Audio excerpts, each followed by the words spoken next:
अस्सलाम वालेकुम guys, question number 2 की तरफ चलते हैं। विदाउट एक्सपेंशन हमें शो करना है कि जो लेफ्ट हैंड साइड पे आपका 3 क्रॉस 3 का डिटर्मिनेंट पड़ा है वो जीरो के इक्वल आना चाहिए। अब जीरो के इक्वल कैसे आएगा? डेफिनेटली स्टेटमेंट में तो उसने कह दिया स्ट्रेट फॉरवर्डली कि एक्सपेंशन की हेल्प आप नहीं ले सकते। जो भी करना है विदाउट एक्सपेंशन हमें करना होगा। अब विदाउट एक्सपेंशन जब करना है तो डेफिनेटली अब हमें डिटर्मिनेंट की प्रॉपर्टीज की तरफ चलना होगा। डिटर्मिनेंट की काफ़ी सारे प्रॉपर्टीज हैं। इस क्वेश्चन नंबर 2 का ये जो फर्स्ट पार्ट है, इसमें जिस प्रॉपर्टी की मैं हेल्प लेने जा रहा हूँ जस्ट मैं उसी की बात करूँगा। साइड पे पहले मैं कुछ एग्जांपल्स लेके आपको वो प्रॉपर्टी क्लियर कर देता हूँ एंड देन फिर उसी प्रॉपर्टी की हेल्प लेके उसको हम सॉल्व करेंगे। तो प्रॉपर्टी कुछ इस तरह की है कि अगर आपके पास 3 क्रॉस 3 का डिटर्मिनेंट कुछ इस तरह का आ जाए, ये रैंडम सा मैंने कोई एक ले लिया 3 क्रॉस 3 का डिटर्मिनेंट जस्ट प्रॉपर्टी क्लियर करने के लिए। ऐसा डिटर्मिनेंट कि जिसके 2 रोज आइडेंटिकल आ जाए, कोई से भी 2 रोज। अभी तो मैंने फर्स्ट 2 रोज जो है वो आइडेंटिकल यहाँ पे मेंशन कर दी है, लेकिन कोई से भी 2 रोज अगर आपके पास आइडेंटिकल आ जाए डिटर्मिनेंट, जैसे कि अभी यहाँ पे ये है, तो उस डिटर्मिनेंट का रिजल्ट जो है वो जीरो के इक्वल आएगा according to the determinants properties. इसी का एक और वर्जन, इसी प्रॉपर्टी का एक और वर्जन, ठीक है, कोई डिफरेंट प्रॉपर्टी नहीं है। वो ये कि अगर आपके पास कोई से 2 कॉलम्स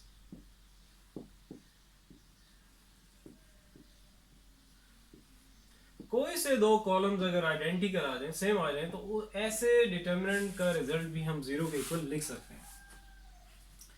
सिंपल सी प्रॉपर्टी है, बस इसी प्रॉपर्टी की हेल्प लेके ये 3 क्रॉस 3 का डिटर्मिनेंट है, हमें इसको जीरो के इक्वल लेके आना है। मीन्स उसे कि हमें कुछ ऐसा काम करना होगा, या तो इस डिटर्मिनेंट में कोई से 2 रोज आइडेंटिकल हो जाए या इसमें कोई सी 2 कॉलम्स आइडेंटिकल आ जाए, ताकि हम इस 3 क्रॉस 3 के डिटर्मिनेंट को जीरो के इक्वल लिख सकें। तभी हम कहेंगे हमारे जो राइट हैंड साइड पे जैसे जीरो पड़ा हुआ है, तभी हम कहेंगे left hand side equal to right hand side और हमारा हो जाएगा प्रूफ। वैसा क्या करना होगा, लिटिल बिट ट्रिकी, लेकिन ये है कि इतना डिफिकल्ट नहीं है। अच्छा, इसमें अब देखो, चलो ये प्रॉपर्टी लिख रहे स्पेस वैसे यहाँ पे साइड पे ना है। अच्छा, अब यहाँ पे देख रहे हो कि अब मैं जो जिन 2 रोज को, अब रोज को यहाँ पे मैं आइडेंटिकल बनाने जा रहा हूँ, ठीक है। ये चीज पहले आपने देख लेनी है कि आप क्या करना चाह रहे हो, कोई से 2 कॉलम्स को आइडेंटिकल लाना चाहते हो या कोई से 2 रोज को आइडेंटिकल लाना चाहते हो। तो यहाँ पे मैं 2 रोज को आइडेंटिकल बनाऊंगा। अब कैसे बनाना है और कौन सी 2 रोज हैं वो भी आपने सेलेक्ट कर लेनी है। तो मैं यहाँ पे सिलेक्ट कर रहा हूँ ये रो 2, और यहाँ पे जो रो 3 पड़ी है, इन दोनों को मैं आइडेंटिकल बनाऊंगा। लिटिल बिट मैथमेटिकल वर्क है, तो आसान सा, इतना मुश्किल नहीं है। तो इन 2 रोज को मैंने आइडेंटिकल बनाना है और देन मैं उसको फिर लिख दूंगा, जैसे ही आइडेंटिकल आएंगे उससे नेक्स्ट स्टेप है मैं लिख दूंगा कि ये जो डिटर्मिनेंट है इसको हम जीरो के इक्वल लिख सकते हैं, जो कि आपने लिखना होगा, ठीक है। अब कैसे करेंगे? अब आपने क्या करना है कि लेफ्ट हैंड साइड कंसीडर करो, 6 3 2 7 4 3 8 5 4। अब आपके पास 2 तरीके हैं करने के, या तो आप लेफ्ट हैंड साइड कंसीडर कर लो, या लेफ्ट हैंड साइड कंसीडर करने की जरूरत नहीं है, राइट हैंड साइड को भी साथ ही लेके चलो और दोनों साइड जीरो के इक्वल यहाँ पे आप ले आओ, दोनों को मतलब जीरो के इक्वल। तो 2 तरीके हैं, ठीक है, आपकी मर्जी है, जिस तरीके से भी आप करना चाहो कर लो, ठीक है, जो भी आसान लगता है आपको। लेफ्ट हैंड साइड मैंने कंसीडर कर लिया। अब यहाँ पे ये जो आपकी रो 2 है, इसको मैं 2 के साथ मल्टीप्लाई करूंगा, और ये जो आपकी रो 3 है इसको मैं मल्टीप्लाई कर दूंगा 3 के साथ, या कह दो कि 3 मल्टीप्लाई कर दूंगा रो 3 के साथ और 2 मल्टीप्लाई कर दूंगा रो 2 के साथ। अब करने के बाद आपके पास जो भी इसमें चेंज आएगा उससे नेक्स्ट स्टेप में आपने क्या करना है, क्योंकि सारा काम एक ही स्टेप में ना करो, ठीक है, इस तरह बच्चे कंफ्यूज आप लोग हो जाते, तो इसलिए मैं यहाँ पे डायरेक्ट काम कोई नहीं कर रहा, ठीक है। इस तरह करो तो यहाँ पे आपके पास क्या आ जाएगा। अच्छा, अगर आप खुद से, अब रो 2 को मैं 2 से मल्टीप्लाई कर रहा हूँ या 2 को रो 2 के साथ मल्टीप्लाई कर रहा हूँ, जब खुद से आप कोई नंबर मल्टीप्लाई करते हो तो साथ बाहर आपने वो चीज़ डिवाइड भी करके रखनी है, ठीक है, इस चीज़ का भी ध्यान रखना। तो 2 तो चला जाएगा अंदर मल्टीप्लाई होने के लिए, तो बाहर आपके पास क्या रहेगा 1/2। अब नीचे 3 भी अंदर जाके मल्टीप्लाई होना है रो 3 के साथ, तो ये भी 1/3 करके, आई होप ये चीज क्लियर हो गई होगी। जस्ट लाइक आपके पास अगर कोई नंबर आप खुद से मल्टीप्लाई या मतलब मल्टीप्लाई कर रहे हो तो डिवाइड कर रहे हैं, अगर डिवाइड कर रहे हो तो मल्टीप्लाई भी करना है, ठीक है, ताकि इक्वालिटी डिस्टर्ब ना हो। इट इज जस्ट लाइक ये इस तरह है चीज।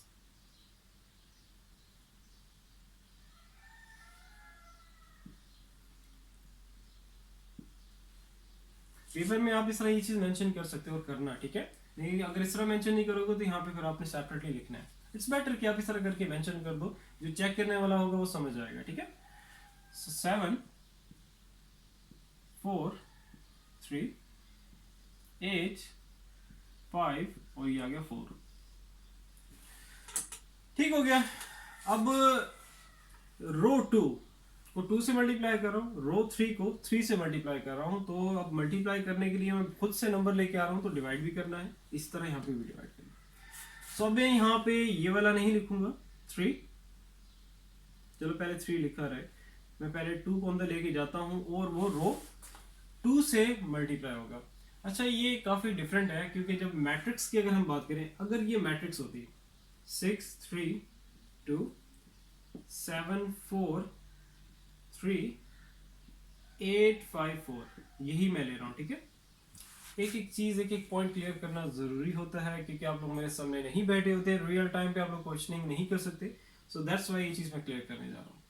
देखो डिटर्मिनेंट में अब बाहर नंबर ये जो भी है, जस्ट लाइक अभी ये 2 पड़ा हुआ है, जो कि मैं अभी मल्टीप्लाई करूंगा रो 2 के साथ, तो ये डिटर्मिनेंट है और यहाँ पे ये मैट्रिक्स है। अगर मैट्रिक्स के केस में अगर कोई 2 नंबर होता और मैं मल्टीप्लाई करने जाता, तो मैट्रिक्स के केस में ये जो 2 है ये हर किसी से मल्टीप्लाई होता है, हर एलिमेंट के साथ। ये किसी एक रो या किसी एक कॉलम से मल्टीप्लाई नहीं होगा, सारों के साथ होगा। लेकिन इन केस ऑफ डिटर्मिनेंट, अगर कोई नंबर आप मल्टीप्लाई करवाते हो, एक नंबर, एक स्केलर नंबर, तो देन आप स्केलर नंबर नहीं, मतलब स्केलर या नंबर को, मतलब ये 2 जैसे यहाँ पे मैं मल्टीप्लाई कराने जा रहा हूँ R2 के साथ, तो ये सारों के साथ मल्टीप्लाई नहीं होगा, या तो ये किसी एक रो के साथ मल्टीप्लाई होगा या किसी एक कॉलम के साथ होगा। इस चीज का ध्यान रखना, ठीक है। डिटर्मिनेंट के केस में जो स्केलर, ये जो बाय नंबर पड़ा होता है, इसको जब आप मल्टीप्लाई करते हो तो या तो ये किसी कॉलम या किसी एक रो से होगा, सारे एलिमेंट्स के साथ नहीं होगा। लेकिन मैट्रिक्स के केस में अगर कोई नंबर, कोई स्केलर बार पड़ा हुआ है, उसको जब आप मल्टीप्लाई करते हो मैट्रिक्स के किसी भी मैट्रिक्स के साथ, तो उस मैट्रिक्स में जितने भी एलिमेंट्स हैं उन सारों के साथ वो मल्टीप्लाई होगा। इस चीज का ध्यान रखना, ठीक है। अच्छा, अभी यहाँ पे क्या है, सबसे पहले 2 को मैं मल्टीप्लाई करने जा रहा हूँ R2 के साथ, रो 2 के साथ। तो अब यहाँ पे ये मैं नहीं लिखूंगा, वो लेट से अब अंदर चला गया है और यहाँ पे अब मैं चेंज कर रहा हूँ। 2 मल्टीप्लाई बाय 3 6, 2 मल्टीप्लाई बाय 4, यहाँ पे 2 जो था वो अंदर अब मल्टीप्लाई हो रहा है, ठीक है। 2 मल्टीप्लाई बाय 4 8, 2 मल्टीप्लाई बाय 5, तो ये आपके पास आ जाएगा 10। इसी तरह अब 3 को मल्टीप्लाई करना है आपने, तो अब यहां से मैं 3 हटा दूंगा और ये 3 अब जाके मल्टीप्लाई होगा रो 3 के साथ। तो 3 मल्टीप्लाई बाय 2, तो ये आ जाएगा आपके पास 6, 3 मल्टीप्लाई बाय 3, ये आपके पास आ जाएगा 9, 3 मल्टीप्लाई बाय 4, तो ये आपके पास आ जाएगा 12। चलिए नेक्स्ट अब अभी भी मल्टीप्लाई करने के बावजूद अभी भी हमारे पास क्या है, ये सेम नहीं आए, ठीक है। ये जो 2 रोज जो कि मैंने सेलेक्ट की थी, जिनको मैंने आइडेंटिकल बनाना है, अभी भी ये सेम नहीं है। अब नेक्स्ट आपने क्या करना है कि R2 को, ये जो पूरी रो R2 है, इसको माइनस कर दोगे, सब्ट्रैक्ट कर दोगे किसके साथ, R1 के साथ। इसी तरह जो रो 3 है, इसको सब्ट्रैक्ट कर दोगे R1 के साथ। सो मैं यहाँ पे लिख देता हूँ नीचे, स्पेस तो इनफ है, आई थिंक हो जाएगा, वो मैं अरेज कर देता हूँ, वहाँ पे कर देता हूँ, यहाँ पे स्पेस इनफ नहीं होगी। मैं कोशिश करता हूँ नीचे कर लूँ, ज़्यादा बेटर है यार, क्योंकि साइड पे करूँगा फिर बार बार इधर उधर होऊंगा तो आप लोग भी डिस्टर्ब होंगे। मैं थोड़ा फॉन्ट साइज अपना जो है ना वो छोटा कर देता हूँ, ठीक है। अच्छा, अभी मैं क्या करने जा रहा हूँ, यहाँ पे मैं मेंशन, यहाँ पे आप पहले मेंशन कर देना कि, या इसके सामने मेंशन कर देंगे, ठीक है। हाँ, स्पेस आगे होती है, आप सामने मेंशन कर देना, ठीक है। अच्छा, इनको तो मल्टीप्लाई कर दो, 1 मल्टीप्लाई बाय 1, ऊपर वाले को ऊपर से मल्टीप्लाई, नीचे वाले को नीचे से मल्टीप्लाई, तो ये हमारे पास आ जाएगा 3 2 6। अब मैं करने क्या जा रहा हूँ यहाँ पे मेंशन कर देता हूँ सब। अच्छा, एक तो मैं काम करने जा रहा हूँ रो 2 को माइनस कर रहा हूँ रो 1 के साथ। अच्छा, अब कुछ बच्चे यहाँ पे, क्योंकि अब जाहिर बात है रो 2 को माइनस करना है रो 1 से, इन दोनों मतलब रोज को माइनस करना है। अब कुछ बच्चे यहाँ पे इस तरह भी लिख देंगे कि यार हमें दो रोज को मतलब रो 1 और रो 2 को सब्ट्रैक्ट ही करना है, तो क्यों ना उस तरह लिख दिया जाए। इस तरह नहीं लिखना आपने, बस रो ऑपरेशन, क्योंकि मैंने अभी आगे रो ऑपरेशंस की तरफ भी आना है जब एचेलॉन रिड्यूस एचेलॉन फॉर्म्स की तरफ आऊंगा। सो वो उसमें भी ये चीज़ अभी मैं क्लियर करता हूँ, वहाँ पे तो चलो मैं बार बार उस पर बात करूंगा।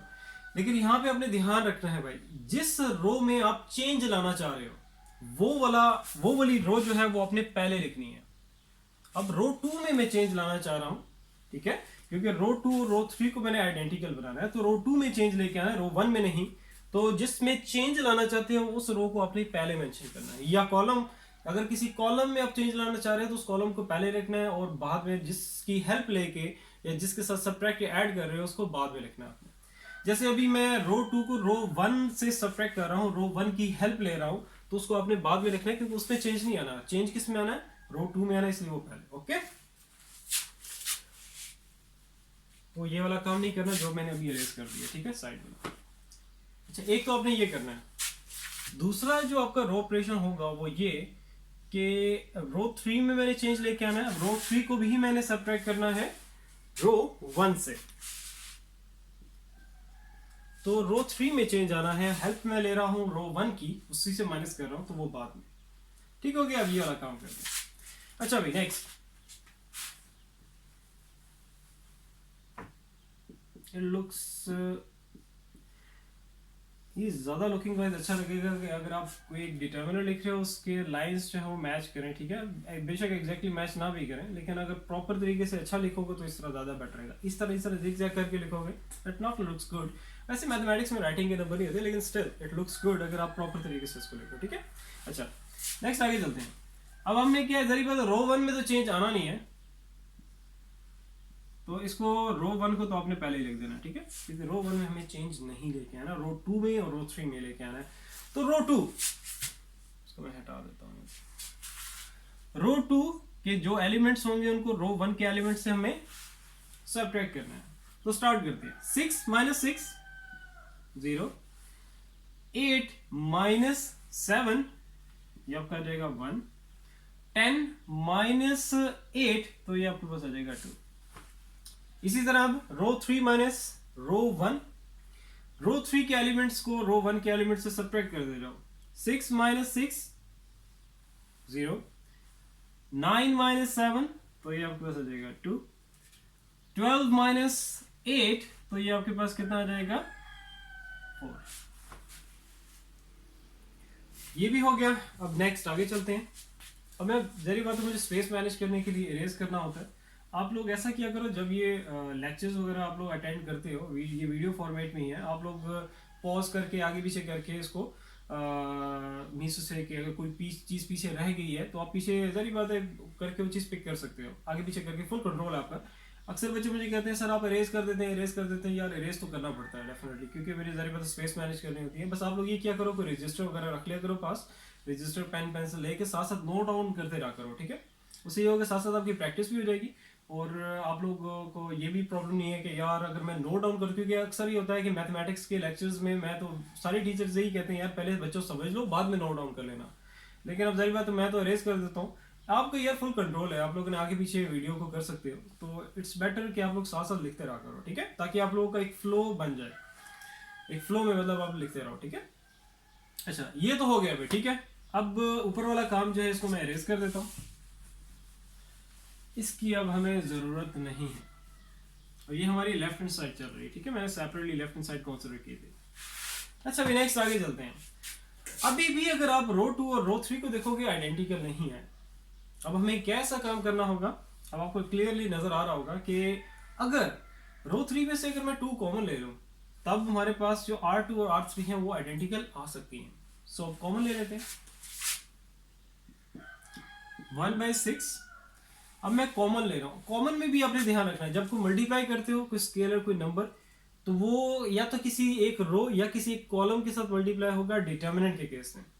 लेकिन अब इसी का अगर रिवर्स देखें, अगर आप एक डिटर्मिनेंट में से कोई नंबर कॉमन ले रहे हो, या तो वो किसी एक रो में से लोगे या तो किसी एक कॉलम में से लोगे, और अगर तीनों कॉलम या तीनों रोज में से कॉमन ले रहे हो या किसी दो रोज या दो कॉलम्स में से अगर कोई चीज कॉमन ले रहे हो, तो सेपरेटली आपने फिर कॉमन लेना है। ठीक है, इस चीज का ध्यान रखना, ये मैट्रिक्स नहीं है, ये डिटर्मिनेंट है।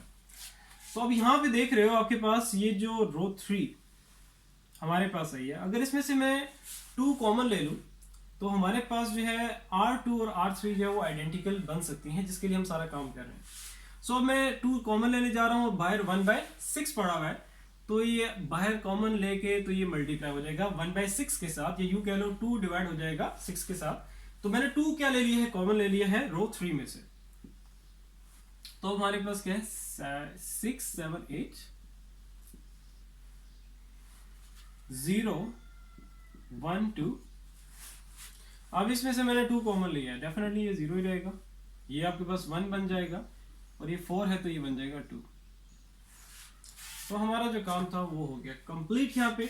अब यहाँ पे आप देख रहे हो कि आपकी ये जो रो 2 है और यहाँ पे ये जो रो 3 है वो आ चुकी हैं आइडेंटिकल। यही हम लाना चाहते थे अकॉर्डिंग टू द प्रॉपर्टी, जिस प्रॉपर्टी की हेल्प ली थी वो मैंने साइड पे मेंशन की हुई है। ठीक है, कोई सी भी दो रोज या कोई सी भी दो कॉलम्स अगर आइडेंटिकल आ जाए डिटर्मिनेंट के केस में, तो वो हमारे पास जो है वो 0 के इक्वल उसकी वैल्यू हम लिख सकते हैं।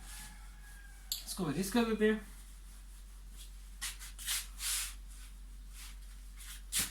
तो इसको सॉल्व कर लो। ठीक है, 1 और ये 3, वैसे करने की जरूरत नहीं क्योंकि ये भी 0 हो जाएगा। ठीक है, तो लेकिन फिर भी आप जो चीज कट रही है उसको काट दो। ठीक है, 1/3 आ गया। और ये जो आपके पास है इसको आप स्ट्रेट फॉरवर्डली अभी यहाँ पे क्या लिख सकते हो, 0 लिख सकते हो। अब 0 से 1/3 या 1/3 0 से मल्टीप्लाई होगा तो ये आपके पास आ जाएगा 0। ठीक है, आई होप क्लियर होगा। और इसमें आपने ये एक काम और भी करना है कि जब आप इस डिटर्मिनेंट को 0 के इक्वल लिख रहे हो, इसी से नेक्स्ट स्टेप में, ठीक है, जैसे यारी बात है 2 रोज या 2 कॉलम्स आइडेंटिकल आ जाएंगे, उससे नेक्स्ट स्टेप पे आपने उसको 0 ही लिखना है। तो जब 0 लिखोगे तो उसके सामने आपने ये भी लिखना है, बताना है कि as row 2 is equals to row 3। इस सबने लाजमी मेंशन कर देना ताकि जो चेक करने वाला होगा उसको ये चीज पता चल जाएगा एक्चुअली आपने किया है कि कोई कौन से 2 रोज या कौन से 2 कॉलम्स हैं जिनको आप इक्वल लेके आए, आइडेंटिकल लेके आए, वो इस सबने मेंशन कर दोगे। और इससे ये भी क्लियर हो जाएगा कि चेक करने वाले को पता चल जाएगा कि एक्चुअली आपने प्रॉपर्टी कौन सी यूज किया डिटर्मिनेंट की। ठीक है, तो as row 2 equals to row 3 जो कि आ चुके हैं, इसी वजह से इसकी जगह हमने क्या लिख दिया है 0।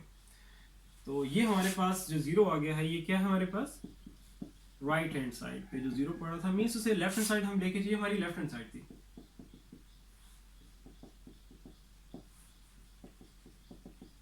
सो लेफ्ट हैंड साइड जो कि 0 के इक्वल आ गई, जो कि हमारे पास right hand side 0, right hand side पे जो 0 पड़ा था उसके इक्वल आ गया। सो मीन्स उसे कि हम लिख सकते हैं कि left hand side is equals to right hand side. So it's proved. कहीं पे कोई भी मसला है, without any hesitation please clear करो अपने कॉन्सेप्ट्स, और प्लीज बर्डनाइज ना हो। ठीक है, अभी मुझे पता है काफ़ी सारे बच्चे परेशान हो गए हैं कि कोर्स नहीं ख़त्म हुआ और कैसे ख़त्म होगा, क्या होगा। प्लीज़ डोंट थिंक नेगेटिवली, बस आप लोग क्वेश्चंस करो और जो जो चीज़ आपकी रहती है उसको क्लियर करो। इंशाल्लाह अल्लाह पाक खैर करेगा, अच्छे मार्क्स आएंगे आपके। ठीक है, सो इंशाल्लाह ताला फिर नेक्स्ट वीडियो में मिलते हैं। अपना बहुत सारा ख्याल रखो। अल्लाह हाफिज़।